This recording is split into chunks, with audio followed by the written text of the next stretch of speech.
Hey guys, Tate from Florida here. I'm here in Milton, Florida, out here near what's called Coldwater Creek. And out here, there is a remnants of a steel truss bridge that crossed here. Looks like roughly maybe a couple 100 feet long and back in its day. And the Pratt family, a father and son, redesigned these bridges at the turn of the century because they were a little stronger. I don't know what railroad crossed here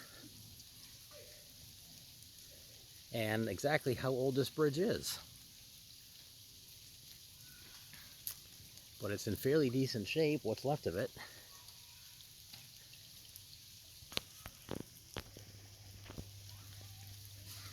Let's see from this angle here a little bit further away.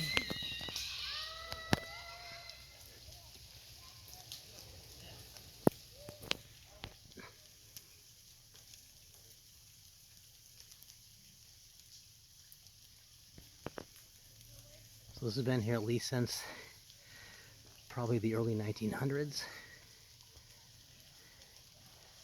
Pretty neat.